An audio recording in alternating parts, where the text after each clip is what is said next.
Studio කෙන soft එක patch කරලා ෆෙක්ටෝරියල් එක්ස්පරිමෙන්ට් එක ඇනෝටේබල් එක් ගන්න විදිිය සහ මීන් සෙපරේෂන් කරන විදිිය අපි මේ වීඩියෝකින් එනකමු. අපි කලින් වීඩියෝල දිගෙන ගත්තා එක ඩිසයින්ස් CRD RCBD ලටිනිස්කයා. හැබැයි අපි අද කතා කරන ෆෙක්ටෝරියල් එක්ස්පරිමෙන්ට් කියන එක ඩිසයින් එකක් නෙමේ. ඒක ඇරේන්ජ්මන්ට් එකක්. අපි කලින් කතා කරපු හැම වීඩියෝකම වගේ තිබුණේ එක ෆැක්ට එකක් ගැන. හැබැයි අපි අද කතා කරන වීඩියෝකේදී ෆැක්ටර්ස් දෙකක් ගැන කතා කරනවා. අපිට මේ ෆෙක්ටෝරියල් ඇරේන්ජ්මන්ට් වලදී ඉගෙන ගන්න පුළුවන් අපි කතා කරන ෆැක්ටර්ස් අතර මොනවගේ ඉන්ටරක්ෂන් එකක් තියෙනවද කියලා. උදාහරණයකින් අපි මේක පැහැදිලි කරගමු. අපි ෆැක්ටර් දෙකක් ගමු. එකක් තමයි කල්ටිවායක, අනිත් එක තමයි ෆර්ටිලයිසර්. මම කල්ටිවායක කැපිටල් A වලින් නම් කරනවා, ඒ වගේම තමයි ෆර්ටිලයිසර් ටික කැපිටල් B වලින් නම් කරගන්නවා. කල්ටිවායක අපි හිතමු ග්‍රීන් ග්‍රෑම් කියලා. MI5 MI6 කියන්නේ ග්‍රීන් ග්‍රෑම් වල වැරයිටිස් දෙකක්. MI5 කියන එක A0 විදියටත් MI6 කියන එක A1 විදියටත් මම නම් කරනවා. ඉතිං මේ A0 කියන එකයි A1 නුයි කියන්නේ A කියන ෆැක්ටර් එකේ ලෙවල්ස් දෙක. අපි යමු B කියන ෆැක්ටර් එක පැත්තට. B කියන ෆැක්ටර් එකේ ලෙවල්ස් දෙක තමයි B0 B1 කියන්නේ. B0 කියන්නේ ගෝට් මනුවවලට, ඒ වගේම B1 කියන්නේ යූරියාවලට. අපිට මේ A ෆැක්ටර් එකත් B ෆැක්ටර් එකත් යොදාගෙන ට්‍රීට්මන්ට් 4ක් නිර්මාණය කරගන්න පුළුවන්. අපි මේ ෆැක්ටෝරියල් ඇරේජ්මන්ට් එකට පාවිච්චි කරපු ඩිසයින් එක වෙන්නේ RCBD. එහෙනම් අපි ඇනෝටේබල් එක හදාගන්න ඕන කරන ඩේට ශීට් එක බලලයිමු. අපි හදාගත්ත ට්‍රීට්මන්ට් 4 රෙප්ලිකේට්ස් 4ක් විදියට අපිට ඩේට ශීට් එක බලාගන්න පුළුවන්. දැන් අපි බලමු කොහොමද මේ ඩේට ශීට් එක Excel එකකට එන්ටර් කරගන්න කියලා. ඩේට ටික එන්ටර් කරන්න කලින් මම මේ විදියට කොලම් 4ක් හදාගන්නවා. A ෆැක්ටර් එක, B ෆැක්ටර් එක, රෙප්ලිකේෂන්, yield එක. අපේ ඩේට ශීට් එකේ පළවෙනි ට්‍රීට්මන්ට් එකට අදාළව ඩේට ටික අපි එන්ටර් කරලා ඉමු. තව විදියකින් කියනවනම් A0 B0 කියන ට්‍රීට්මන්ට් එකේ රෙප්ලිකේෂන් 4ට අදාළව ඩේටා 4 තමයි එන්ටර් වෙන්න ඕන.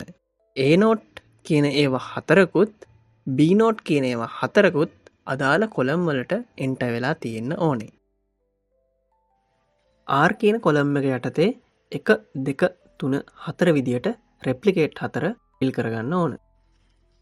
අදාළ රෙප්ලිකේෂන් නම්බර් එකට අනුරූපව අපි ඩේටා ටික එන්ටර් කරගමු.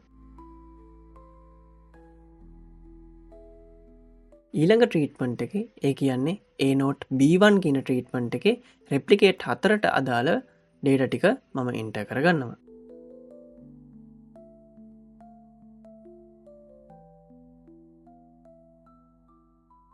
මේ විදියට අපිට ලැබිලා තියෙන ඩේටා ෂීට් එකේ සියලුම ඩේටා ටික මම අපේ Excel ෂීට් එකට එන්ටර් කරගන්නවා.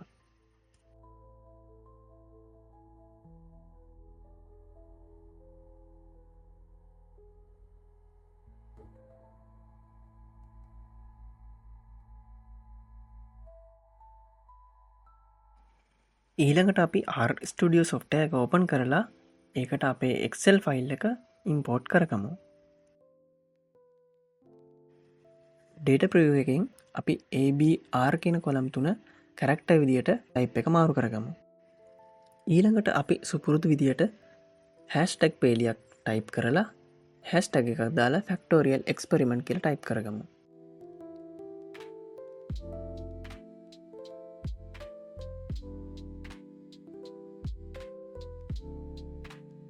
ඊට පස්සේ ඒක රන් කරගමු.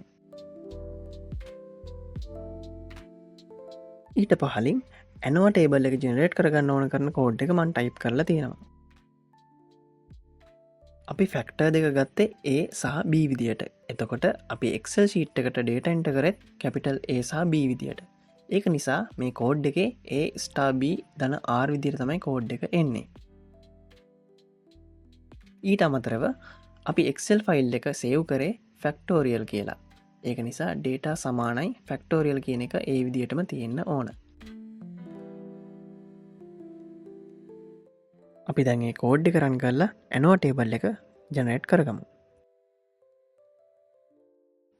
ඇනෝ ටේබල් එක දිහාවලුවම අපිට පේනවා මේක ඒ ෆැක්ට එකත් B ෆැක්ට එකත් ඒ වගේම රෙප්ලිකේට් වලත් පීවැලිුව එක බින්දුවශම බින්දුව පහට වඩා අඩුවගේ එක තමයි තියෙන කියලා. ඒ කියන්නේ නල් හයිපතිසිස් එක රිජෙක්ට් වෙලා තියෙනවා. ඒක නිසා අපි මේකට මීන් සෙපරේෂන් කරන්න ඕන. මුලින්ම අපි ඩන්කන් ටෙස්ට් එක කරලා බලමු. ඒනම් හැස්ටැක් පේලියක් ටයිප් කරලා ඊට පස්සේ හැස්ටැක් ගක් දාලා ඩන්කන් කියලමන් ටයිප් කරගන්නවා. ඊට පස්සේ ඇග්‍රිකොලේකින ලයිබ්‍රිය එක ලෝඩ් කරගන්නවා. ඊට පස්සේ මම ෆැක්ට ඒවලටත් ඊට පස්සේ ෆැක්ට බීවලටත් අන්තිමට ඒ සහ බීවල ඉන්ටරක්ෂන් එකටත් ඩන්කන් ටෙස්ට් වෙන වෙනම කරනවා. ඔයාලට මේ විදිහට රිසල්ට් එක බලාගන්න පුළුවන්.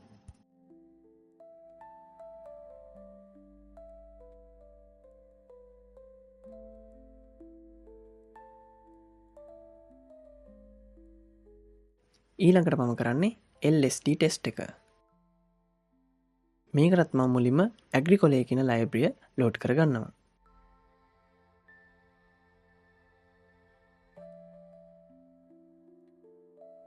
ඊට පස්සේ ෆැක්ට ඒවලටත් ෆැක්ට බීවලටත් ඒ සහ B ෆැක්ට දෙක ඉන්ටරක්ෂන් එකටත් LSD කෝඩ් ටික රන් කරලා මම රිසල්ට් එක ගන්නවා.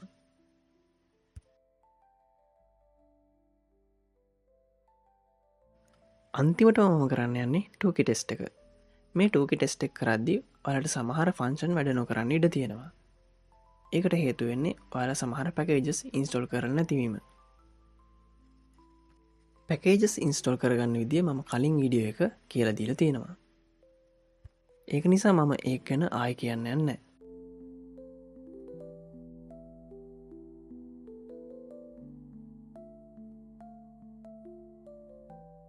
එනම් මේ ටූකි ටෙස්ට් එකේ කෝඩ් ටික රන් කරලා මම අවසාන රිසල්ට් එක ගන්නවා. එහෙනම් ඔයාලා හැමෝටම සුබ දවසක්.